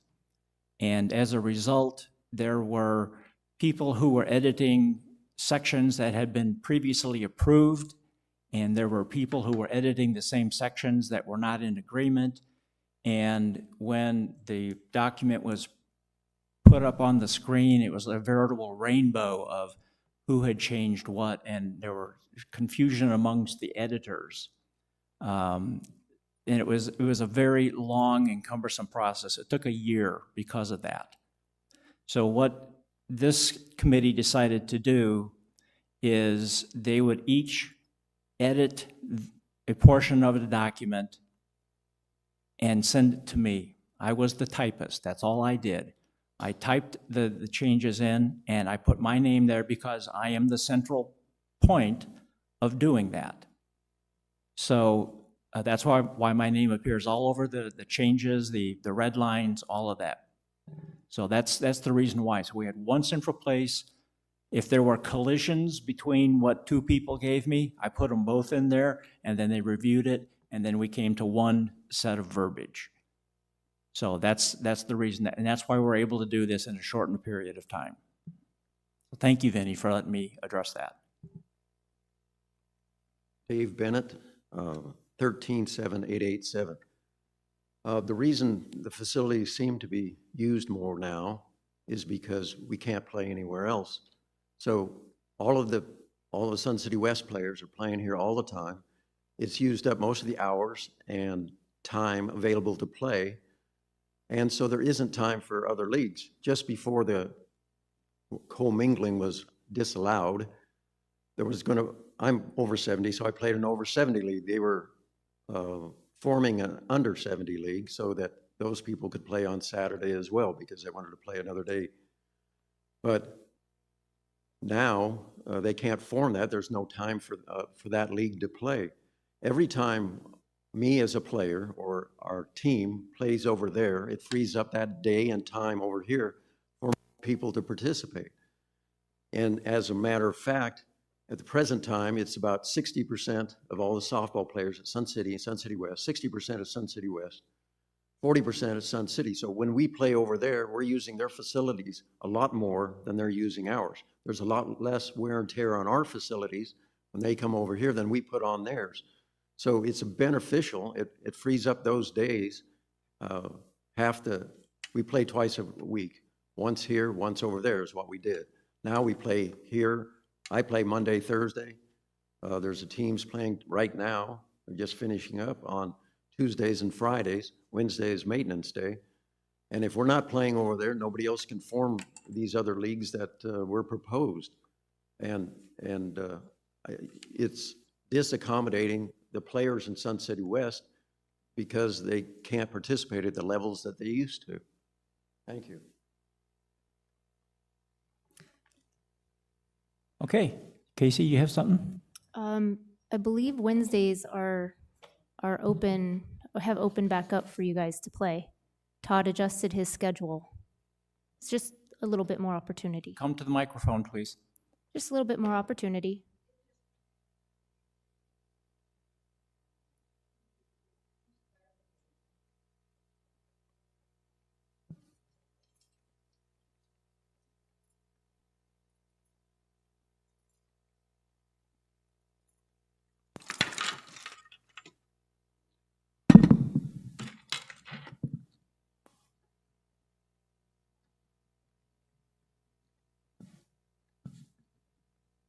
Donna Reed, 120509. We can now play Wednesday afternoons. But we do not have enough women to form a co-ed team. And so, I mean, even though the guys like to use it for batting practice, it's limited to the 5-rated players and lower. Mr. Schatz, that was Matthew, that was complaining, he is a 2-rated. The reason he cannot play on that day is because of a safety issue. He is not 70 years old, so that was why he had limited time. But it definitely is a disadvantage not being able to play over at Sun City.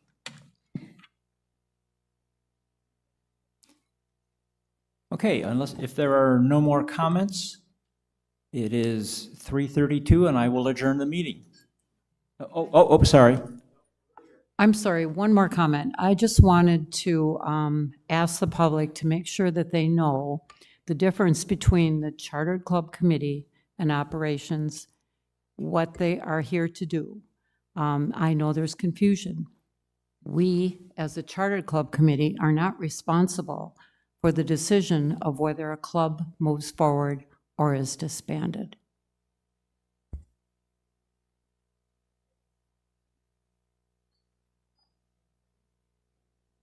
Okay, it is now 3:33 and I will adjourn the meeting. Thank you.